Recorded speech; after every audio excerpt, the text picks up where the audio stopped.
I've got parts of one side of the main gear together. So here we have E91, 92, 90, and then it's added to this part, F97. I found this a bit vague. Alright, that there. So first step is this. These little bits I found vague as to the exact position where they're sitting. They're sort of go by the picture, I guess, but there's no like, oh, clicks in there and that's it. You can move them. When you put them in, you can move them around. So I just guessed.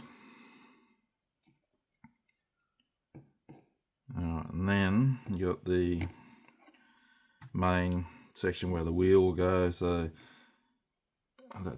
you can't glue it all together because you got to put the wheels in, then glue it. So that's F93, and these two parts, F95, F94. There's all slots in there so you know where they go, but just follow the instructions where the arrows are pointing to. All these parts on the sprues have got heaps of sprue gates. This one had about 6, I think, at least, so there's a lot of cleanup. So yeah, you can't glue that on yet because you have to put the wheel on and glue it together. The wheels have a collar system, so you get like that raised lip halfway around on each one, so they'll only sit in one position, but there's no detail. I think that's might have been how they were anyway. Yeah, so that part that had 5 sprue gates to it, so there's a lot of cleanup. I haven't cleaned them up yet. I just cut them off to show how many parts were going on there. Go back here. Alright, where do I want to be? Yeah. So I've made up these parts. So I think it's like a air intake or radiator cooling for the engine that sits on top of the nacelle. There's an insert inside, like a splitter, diverter. I'm not sure why they've got a question mark here, because both these schemes have the same long ones. There is, which sprue was that on? Let me find that. There is. There you go. There's shorter ones. I think. I'm thinking back a long time. I think maybe the Australian Air Force might have had the shorter ones, but don't quote me on that. I was going by memory. But both these schemes have the longer one, and just to double check, I looked up the image on Google of the RAF one, and it has the long ones on it. But you do have the other option in the kit, and if you were doing, say, you had some aftermarket decals or something for a different one, and then you needed to do the shorter one, it is there. Yeah, so I'll put the rest of this leg together. Alright, so I've got the rudder on, the tail. Same thing with the rudder. You have to put the tail on, the leading edge part, and then clamp the 2 halves of the rudder together, because there's the same thing, there's like the pins in there that hold it, so you can't glue the rudder together and then put it on unless you cut away the internals there that hold it. You could, I guess, but again, I've glued it. That's in solid now. I've glued it with a bit of a angle on it, again, just to add interest. I've started cleaning up the seam. You can still see a line there, but it should be filled in properly. Just been just sanding it back, and then coming with some sponge, and then just polishing up with some steel wool. Alright, so when I glued this on, I tried best I could to get it flush fit, but I couldn't get it. I'm not saying that everyone who does it will end up with a step like I did, but it's possible. It's not a huge step, but it's, and if you really wanted to, you could probably just leave it, but I want to clean it up a bit. So when you got a step, you can't, well, you don't want to just come in and just sand there, because if you look on an angle, you see it dip away. You have to blend it back, so you come in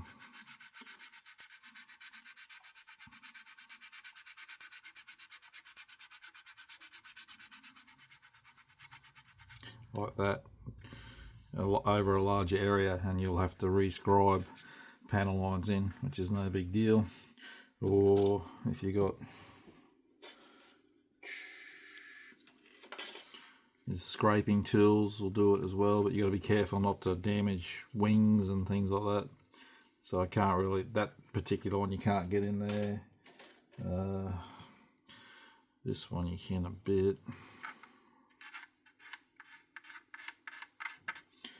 It's just as easy with the sandpaper on this one. I think that one's probably better.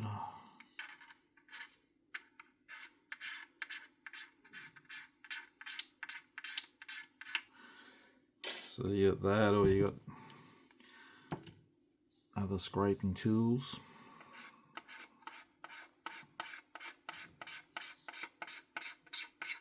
Yes, it makes a mess, but that's what you got to do to clean it up, to get a nicer fit. So this one, that gap,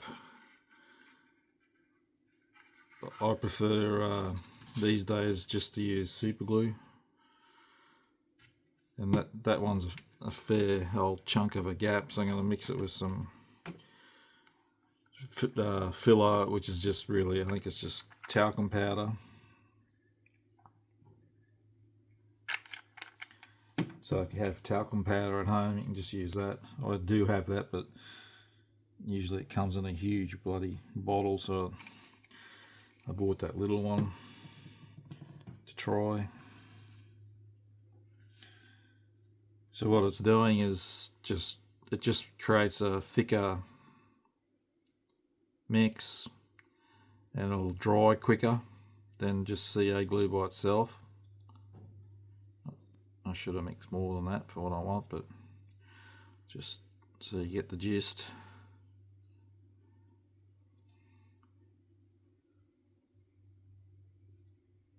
So you won't get a lot of working time with it when you put powder in it.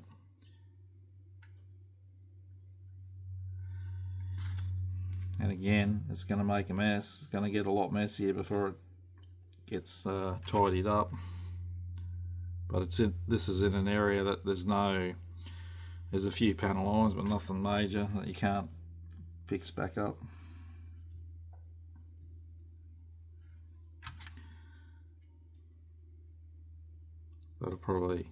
That's going to need a couple of runs over that, because it's got a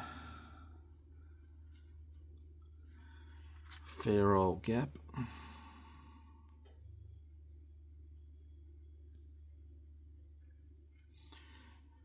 I'll let that dry, that area, then I'll come back in with another round, put over it, because that's not gonna do it just one pass. It'll sit in the recess. Yeah, so it's not ideal, that fit, but like I said, you might be able to get it better by sanding away mating surfaces to try and lessen the gap, but that may create other problems, and I prefer just to clean this gap because it's easy to get at. Like if I made that tighter, the nose mightn't fit, and then that's just a whole new set of problems. So I'll just go with what I know is easier for myself to clean up.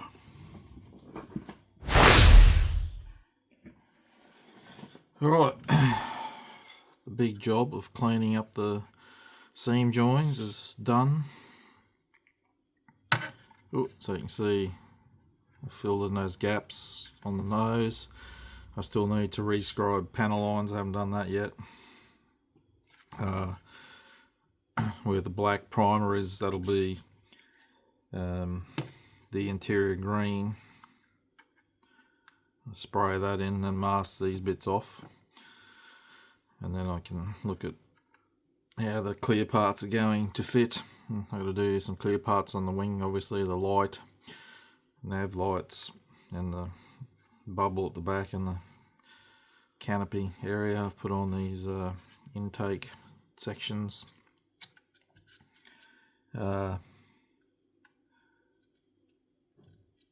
Yeah, so I'll rescribe. Another thing I've noticed with this, where did I see that?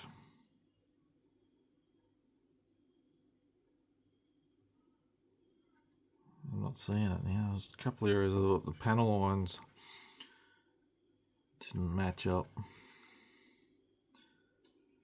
No, it must be in.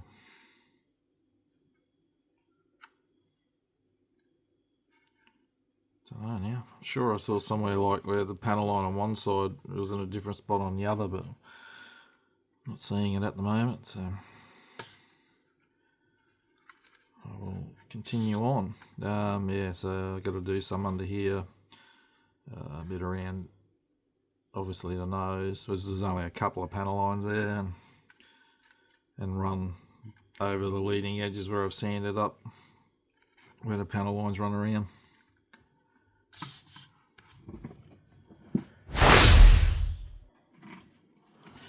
Alright, for the bubble section at the back, they give you the option, do you want it open or closed?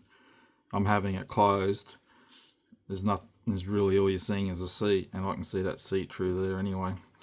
But if you want it open, you're going to have to take care of 2 ejection pin marks. That one is pronounced. So if you have it open, you're going to see them, no problems. And because I'm having it closed, there was 2 tabs that push into those slots, so I've cut them off for this, for having it closed. Wing light, I haven't glued that, obviously I haven't painted and put the parts in there yet, but the not too bad, but there is a bit of a gap there that'll need some putty, which is nothing major. The canopy doesn't fit, as in it's too long there at the moment, so I need to either sand some of that away or take some of that away.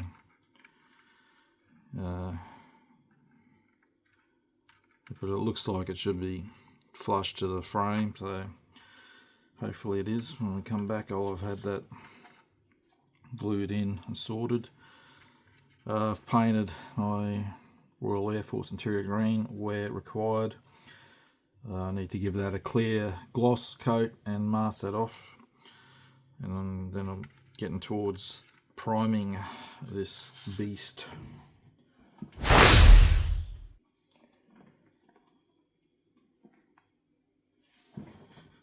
Alright, I'll put the wing tip lights on.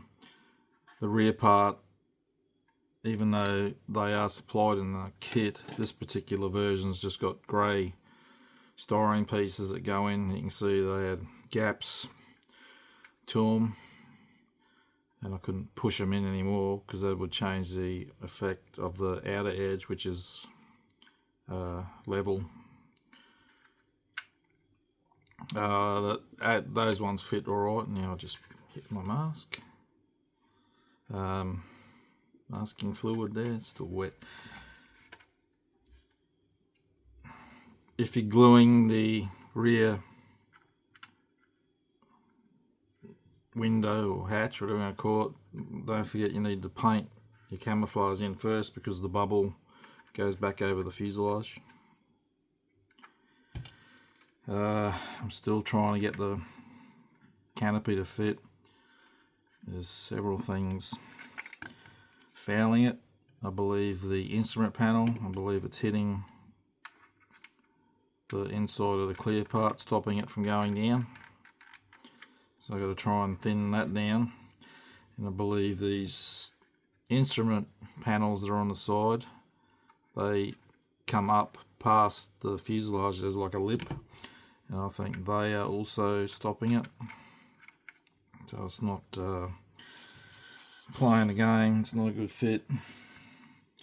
I've thinned a bit of the frame on the inside because I don't want to, if you take them out, they're actual instrument panels, so they're meant to be there. I'll try and thin them a bit more, but there's not much you can do with that. Otherwise you'll start breaking them off. I'll take a bit more off the instrument panel. It's awkward to get at too, but anyway, I'll get there eventually. And that is in. You can see I need to put putty around that when the glue dries. So I just painted the interior black and glued in. There's two lights there. You won't really see them much anyway, just two clear parts that plug into it. Alright, so I'm going to try and sort this canopy. Alright, I'm going to lay some primer down on the bottom. So I'll be painting the sky colour first. I'm using Mr. Finishing Surface of 1500. It's a light grey colour. So that's like that. Heavily thinned, so at least 70% thinner to 30% paint, and that's what I use for thinning. Alright, turning on my ventilation unit now, so I'm not going to talk, I'm just going to paint.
Right, I just realised while I was painting that I need to come back in and put some putty in that wing light. I forgot to do that before, so I have to, when that dries, putty it, wipe it back, and then paint that again. And there's a couple of areas, a bit of dust managed to get there, so I have to clean that off too.